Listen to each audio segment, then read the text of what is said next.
Hey guys, Mr. Corbin here one more time with my friend Miss Powell, eighth grade math teachers. And don't you think we're the best math teachers in the middle school, Miss Powell? Yes. I believe so. I don't know if Mr. Carmen or what, I don't even know the other one's name. What's the other one's name?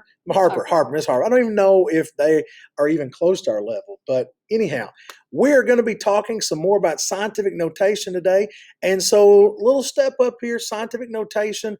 We've got the numbers. Remember that they're abbreviations, and we're going to be multiplying them, dividing them, and adding and subtracting them. So, Miss Powell, what have you got first for us? Well, I've just got a scientific notation grouped in parentheses, another scientific notation grouped in parentheses, but nothing in between them.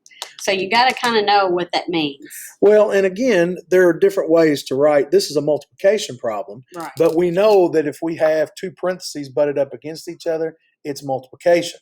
You can have a number or a variable against parentheses. It can be on the right. It can be on the left. It can be parentheses against parentheses. It can be a dot in the middle, whichever it all means to multiply. So most of the time, the calculators have parentheses, even if you don't have the fancy ones and you have these one right here. These have parentheses too, but I'm going to use this screen because I think it's a little bit easier. Well, and I think it's important too to use the parentheses because a lot of times you'll miss a sign, or a lot of times the calculator will think you're multiplying or dividing something in order of operations that you're really not. So Now, use the parentheses. This is something, if you're using the fancy calculator, I wanted to put 2.14 times 10 to the fourth close parentheses. But see how that parentheses is too small? So I need to go back. A lot of calculators have like a delete. And then I really need to use the arrow. If you ever need to get off of something, see how it jumped down back to the bottom base again? So now I fixed it. So See, we won't have to worry about that in my class because we don't have the fancy calculators. Yes. But I'm showing you both ways. So Okay. 2.14 times 10 to the fourth. Now, I can put times, or I can leave it off and just put another parentheses because it means the same thing. And I'm going to put in the second number. So it's 3.78 times 10 to the negative 7. Now, you do got to be careful because I have a lot of students that will hit the subtraction for the negative, and it's usually a different button, even on the cheap calculator. There's the subtraction, there's the negative. So big difference. It's a big difference. So you got to hit negative 7. Now, if you remember the last lesson, and again, I messed up because it's going to be close right there. I'm basically taking a big number and multiplying it by a very small number. And I know that because that's a positive exponent, Right. That's a negative exponent. Right.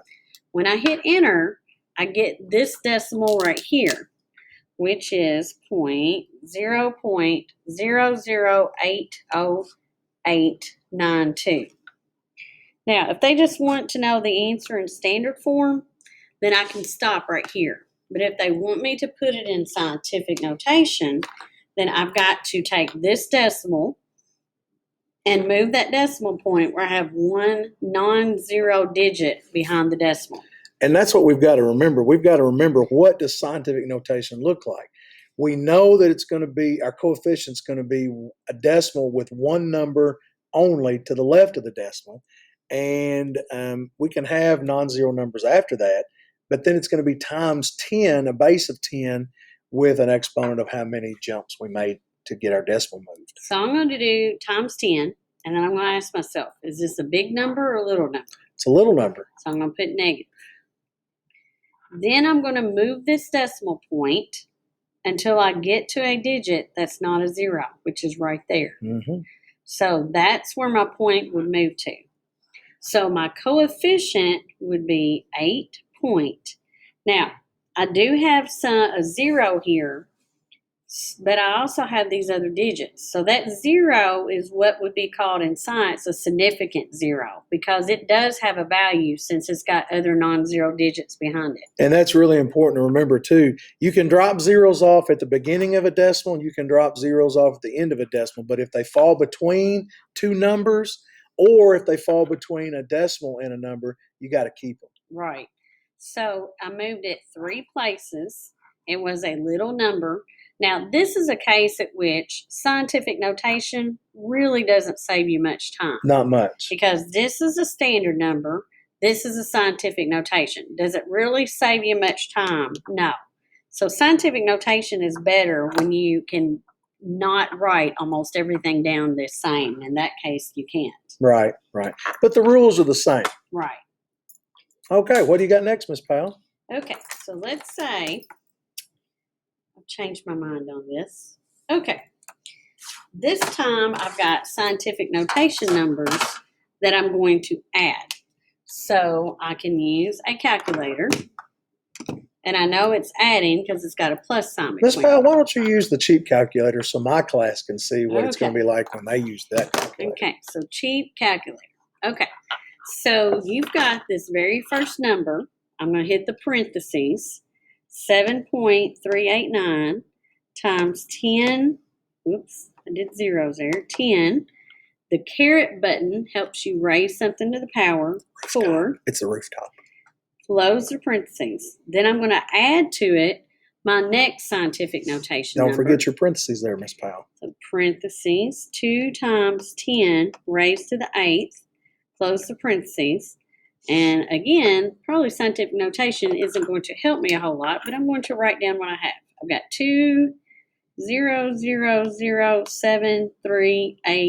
2,0,0,0,7,3,8,9,0.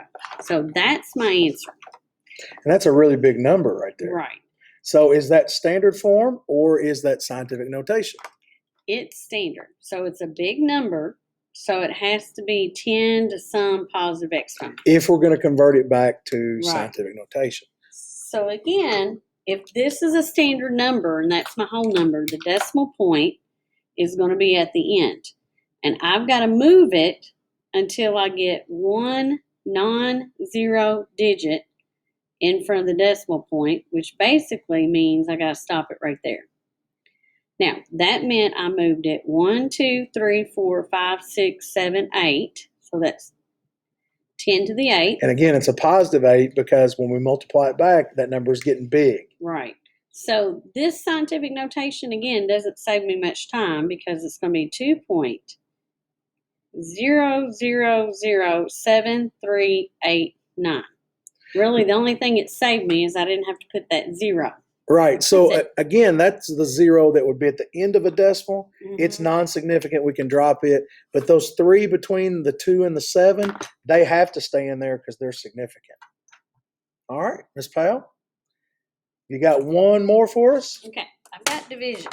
And All right. this is where it's going to be We love division. important to make sure you put this in the calculator right. So I'm going to first put it in one way, and then you tell me whether that was really the answer. So I'm going to put 4.87 times 10 raised to the 6th power divided by, oops, I got to use that, down, divided by 1.38 times 10 raised to the 3rd power.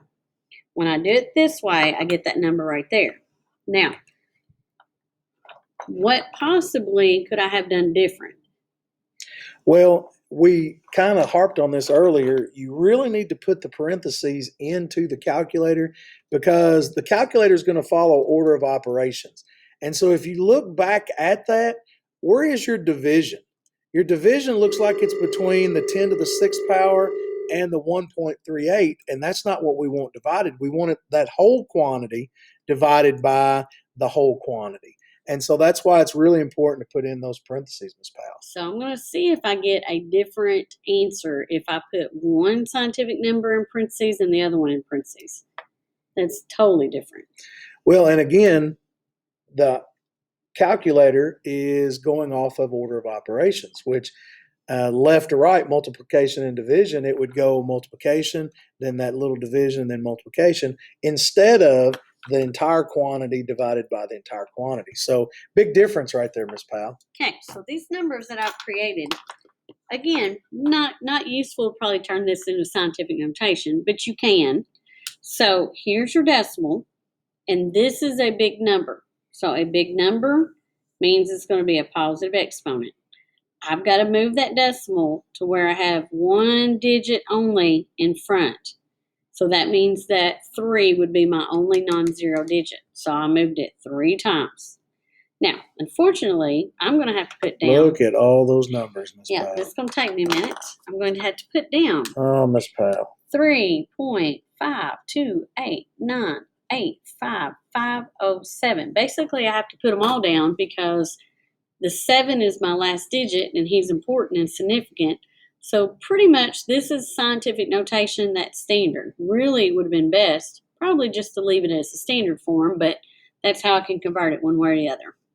Well, and that shows us too how we can do it to save us time. So we don't always have to do it, but we need to be ready in case they ask us. Certainly in class, we need to learn how to do it. Certainly for the K-Prep test, we need to learn to do it. And certainly for next year in algebra, we need And to learn how to do it. science classes specifically.